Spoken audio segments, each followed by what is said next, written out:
Hello everyone. Today's video is about whether a person needs to take a full dose of a antimicrobial herbal protocol to put Borrelia into remission, and another question about immune system importance. Just before jumping into the video, if you don't mind taking a quick moment to please like, share, subscribe, and or post a quick comment on the video, I'd really appreciate it. So thanks in advance for taking a second to do that. And as per usual, nothing I'm saying should be construed as medical advice. This is for informational purposes only, and if you need medical advice, please talk to your healthcare provider to get that advice. So the question today reads, do I need to take a full dose of an herbal protocol to go into remission from Borrelia and co-infections? Mentioning that they're currently taking cryptolepis and skullcap, Chinese skullcap now. Can the immune system, if functioning optimally with little herbal support / not taking the full protocol, be a big help in keeping these infections in check? So thank you for those questions. So it's a really good question. And I think that there's no stock answer to say like, oh, definitely yes or definitely no. It depends on the case. I've had patients who are unable to, for one reason or another, take a full, what I consider to be a full potency full strength potency treatment of antimicrobial herbs and completely recover from chronic infections with Lyme, like Borrelia, co-infections and whatnot. So it's certainly not mandatory to get up to the full therapeutic dose of, it's like, oh, my clinician wants me to take, 5 milliliters 3 times a day of these herbs. I can only tolerate, 1 milliliter 3 times a day. A person does not necessarily need to get all the way up to the 5 milliliters to have, full resolution of symptoms.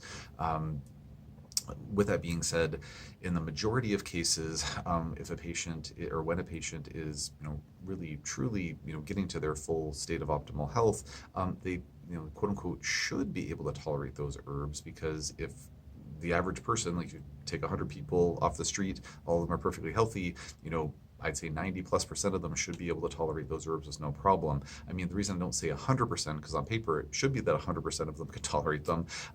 It's just humans are kind of weird. When we look at research studies and, they'll, run, give people, placebos and this and that, people have symptoms from things just randomly, just without any obvious rhyme or reason. So on paper, if a person doesn't have any chronic infections, they should be able to take any systemic antimicrobial at a full dose with no problem whatsoever. I mean, don't get me wrong, some, antibiotics can have a disrupting effect on the microbiome and things like that. Like there are certain, kind of known side effects with certain antimicrobials.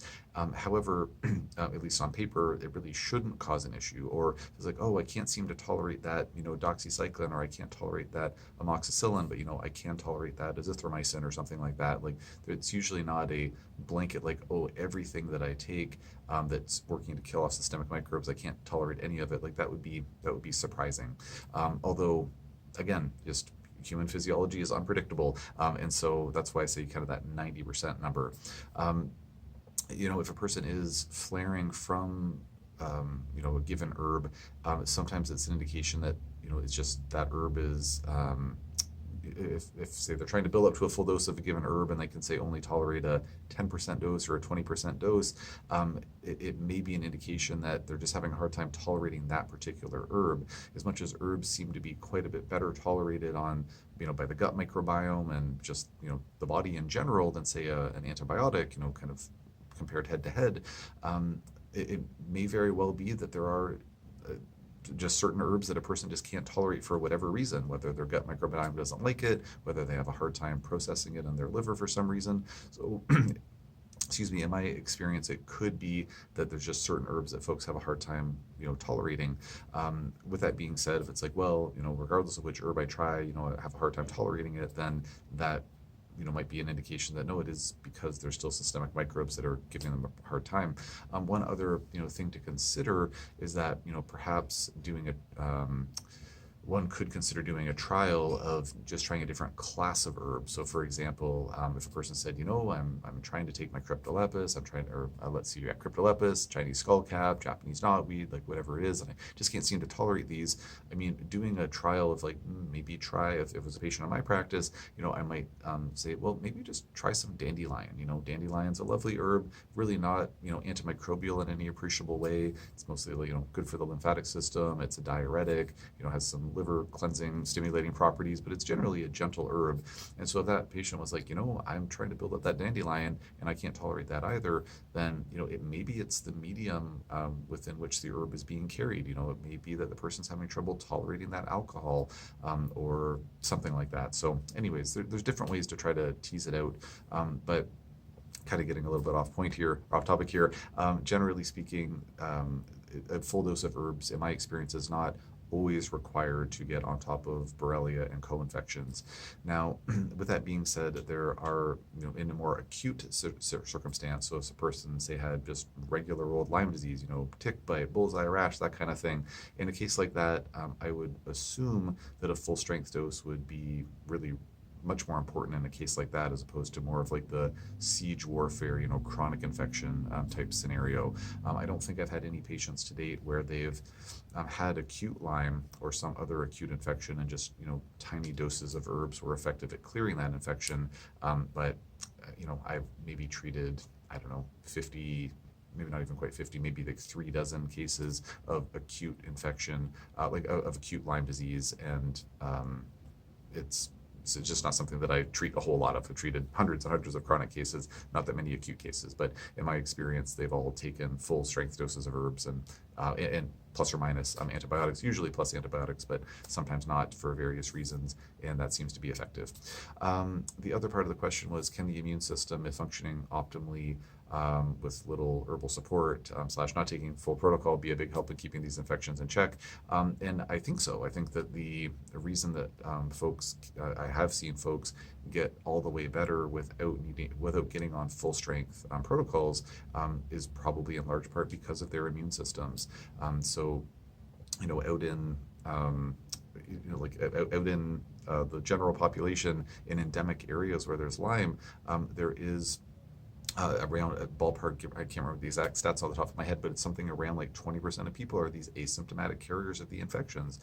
If they're not sick, then clearly those folks are their immune systems. That would be the most logical explanation as to why they're not getting sick from the Lyme. So I think that there's good evidence that yes, if the immune system is working well, it can really do a good job keeping these types of infections in check. As you say, can it fully clear them from the body? I don't know.